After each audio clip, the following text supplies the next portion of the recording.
One size does not fit all. Apparently it fits most. If this mantra doesn't quite sound right to you, you're not alone. Let's talk about Brandy Melville and the cult of fast fashion. Hello everyone, my name is Hailey. I make commentary and video essay type videos. I post every Sunday, so make sure to click subscribe and follow me on Instagram to make sure that you never miss another upload from me. Today we are going to be discussing everything pertaining to the elusive teen girl clothing brand that is Brandy Melville. This video is going to be divided into chapters. Here are the timestamps on the screen. I'll be discussing my opinions on the documentary, the strange brand image, the mild grooming, and my perspective as a teen girl who's grown up with the influence of Brandy Melville. I decided to make a video on this because, just in case you haven't heard, there's been a new documentary that just came out, and it's all about Brandy Melville and their cult-like fast fashion brand. It's called Brandy Melville and the Cult of Fast Fashion. But before I jump into all of the other stuff, I'm just going to quickly review and give my 2 cents on the documentary. First of all, as far as media goes, I feel like it was honestly a very mid documentary. Sorry guys, maybe I just have all of that like TikTok brain rot going on in my head, but I just felt like it was not very entertaining. I know the goal of a documentary is to be informational and all, but I just could not pay attention. The documentary follows journalist Kate Taylor on her expose of the clothing brand. There's a lot of super sketchy stuff that they talk about that goes on in this business, but nothing super shocking, I fear. Old men taking advantage of young girls, no public CEO at one point. Now that's changed. Their weird brand image and their really weird political and racist undertones. If you do want the full rundown, I would highly recommend to go and actually watch the documentary on HBO, but I would say it's worth a watch if you want to find out more about this. As technically a teen girl, because I'm still 19, my experience with Brandy is a little bit more personal. It was what the cool and popular girls at school wore, and it was only one size. And honestly, that's not even the weirdest thing about this company. To start off, it's ran by a father-son duo from Italy who allegedly abused their power in the company to abuse young girls. These alleged abusers are Silvio and Stefano Marsan.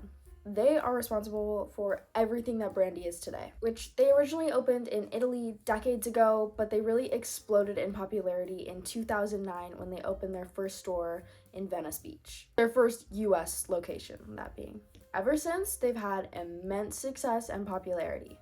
Okay, now time to use my currently in progress marketing major and put it to use. So in every business, or every good business I should say, they have a target audience for who the company wishes to buy their product. This correlates to their brand image and the kind of customer that they want to attract.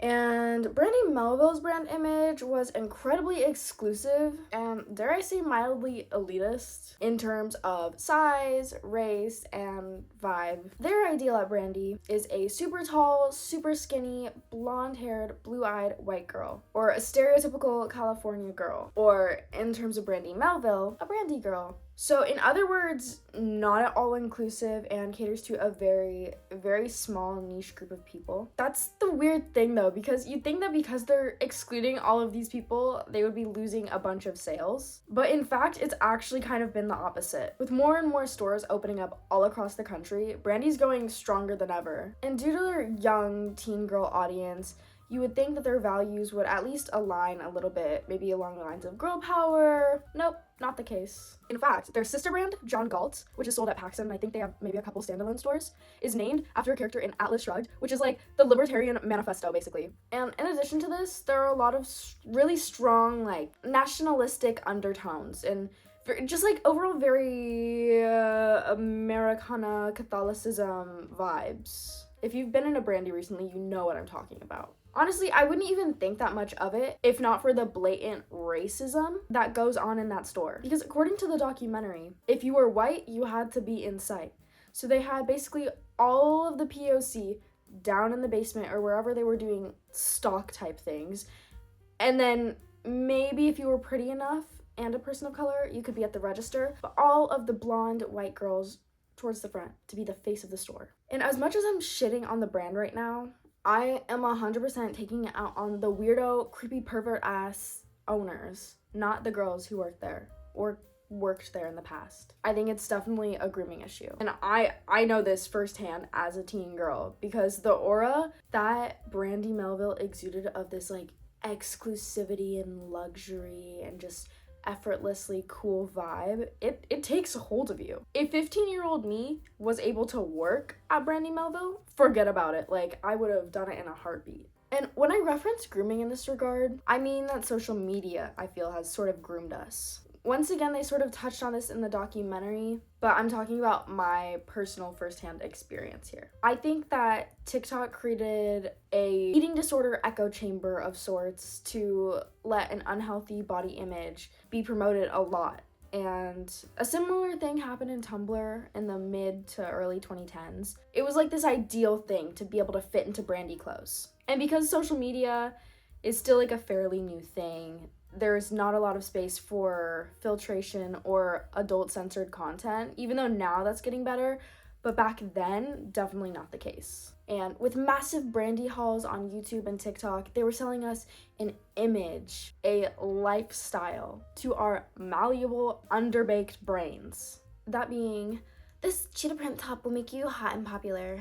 So it was like, because we were all sitting in this echo chamber, all of us were way more susceptible to buy it. Another really strange part of their brand is the people that they hire. I've heard numerous people talk about how rude and how bad of experiences they've had just walking into a Brandy Melville, or even just being ignored by them altogether. This is probably because they hire people based on two criteria, and if you think I'm joking, check out the documentary, based on their looks and then their Instagram vibe. Can you imagine not even having an interview or formal training for a job that you just got hired at, and then just getting the job based off of your vibes and whiteness? It definitely feeds into the exclusivity though, especially because in a lot of cases, these stores are packed. Sometimes they even have a line out the door to get in, which is just insane to me. And here are some Google reviews if y'all don't know what I'm talking about.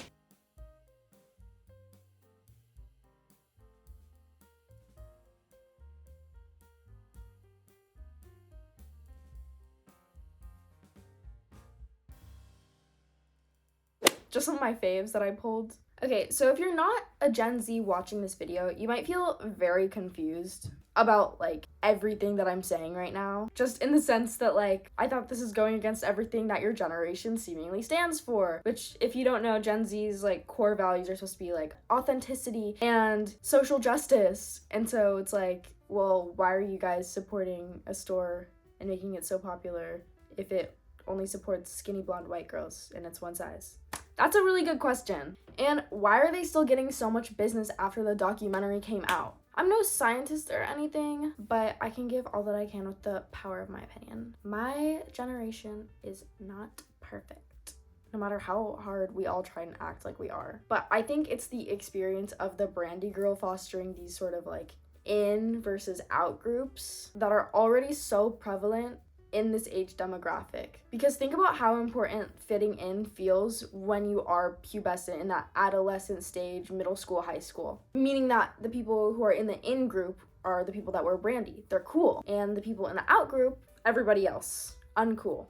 Weirdos. Freaks. Obviously, people don't take it that literally because teenagers aren't all completely insane. But from my experience as a short Mexican girl, it seems like it was always the people who actually wore Brandy who cared a lot more whether or not you were wearing it. Because a lot of people that I went to high school with were either not a fan of the clothes, didn't even know about them, or were just publicly against the brand as a whole. But something about that teen girl twang just made us fall all right into their trap.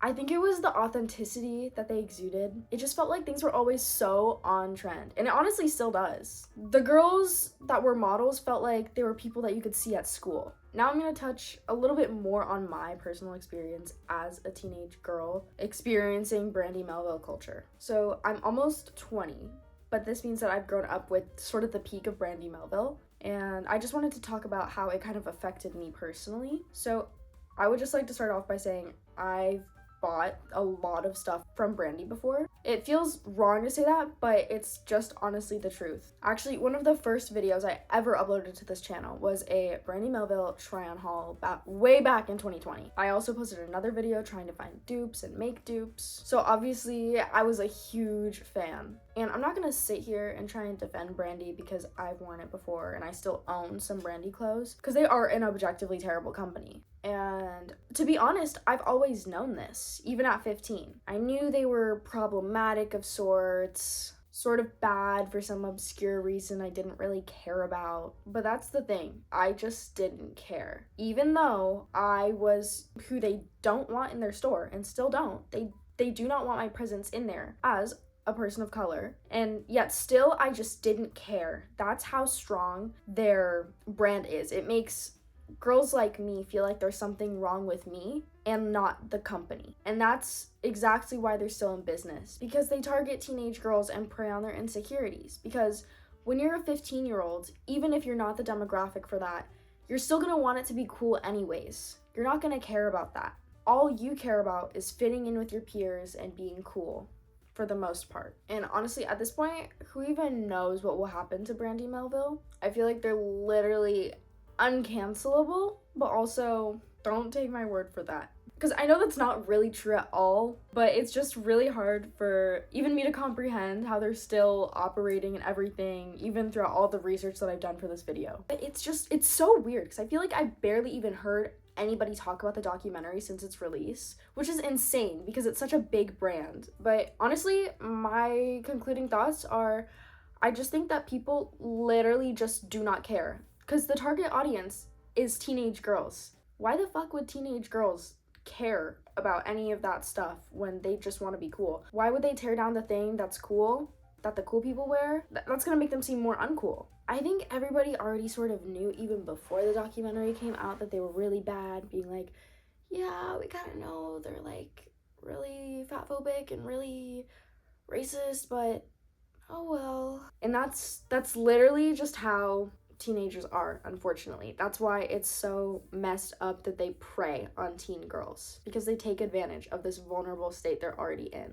It's also just a very weird situation with the documentary, because I feel like it definitely missed the mark.